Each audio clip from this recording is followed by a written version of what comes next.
Welcome back to the MCU. I'm Marius and this is my cinematic universe. And today we're looking at another prop replica from Jurassic Park. This is made by Paragon FX, who has done some really cool props before that we've done here, like this also Jurassic Park cane, which is John Hammond's cane, made with a really cool mosquito inside the amber. So if you haven't seen that video, go click it up here. But today we're looking at a very, very cool piece. So this is for the 30th anniversary of Jurassic Park. It's the Barbasol can that Dennis Nedry gets from Louis Dodgson. Dodgson. We've got Dodgson here. So nobody cares. At, I don't know where they are. They're meeting at some restaurant somewhere off of Isla Nublar, I think. And well, you know what it is. So let's just get into it.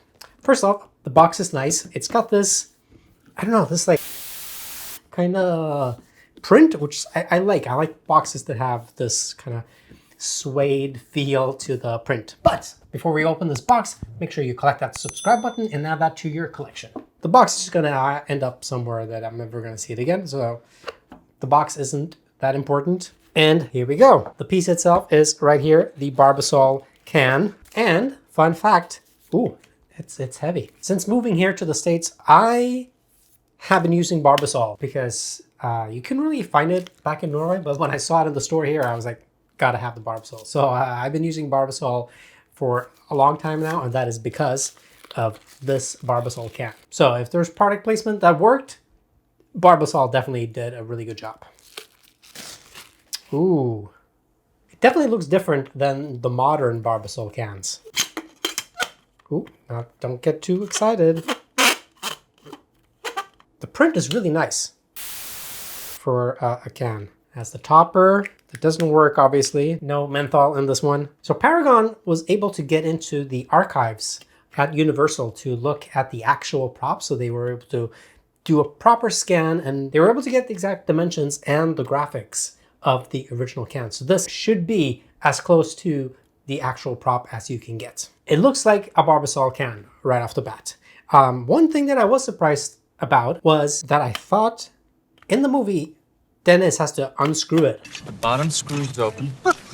But here, it does not unscrew. There's probably a reason for that. I'm not sure what that reason is. You can pretend like you unscrew it, and then it just slides off, and here we go. So let's take a look at the can first, which is a can. I mean, it looks like it's actually a real can. It even has the insides. So it looks like a real can that's just been cut off. The edge is pretty sharp. So this one, aluminum. It's got a nice rubber gasket here, and it feels really nice, feels really premium. And you can, how do we do? Oh, shoo.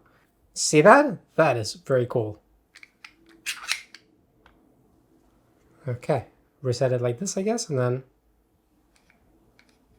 boom, springs up. Because it's all aluminum, feels really nice and solid. There's like springs in here and it's done really well. So it does not come with Dino DNA liquid. They recommend just water and yellow food coloring, but it does come with these vials that are apparently actual vials. These are not made for this prop. These are bought vials that are used for this kind of, well, not for Dino DNA, but for some sort of medical applications. But the vials here are really nice, and it's got a little rubber gasket in there because it's the real deal. So you can fill these up with DNA. Overall, it feels really, really solid.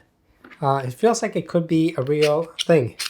And then you can just go back in.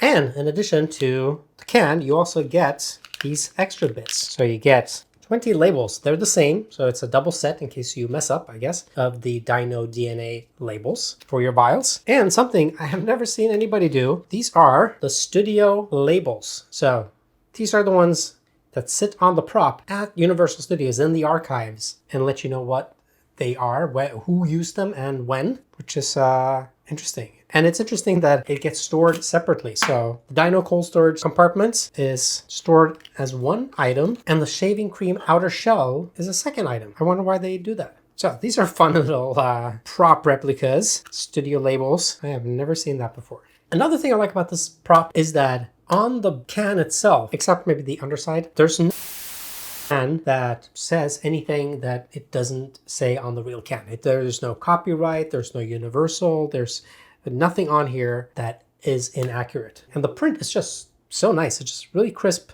and it just looks like it just came out of the 90s. I am surprised at the design though. It does look older than 90s to me. The color scheme and just the overall graphical design, it does feel like something from the 70s or 80s. But I guess in 1993, the movie would have been shot in 1992. So yeah, it was, the design was probably a few years old by the time they shot this. So yeah, maybe that makes sense. This one is one I got from the missus. She got this one off of Etsy.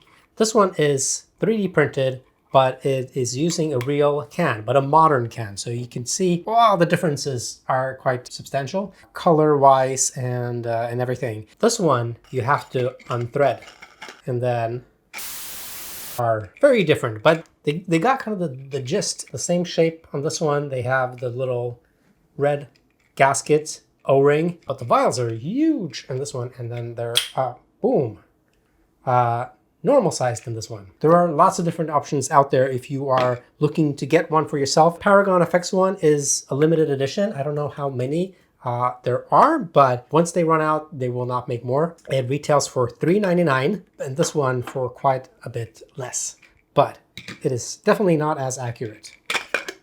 There you have it, the Dino cold storage compartment Barbasol can from Jurassic Park. Get it while you can.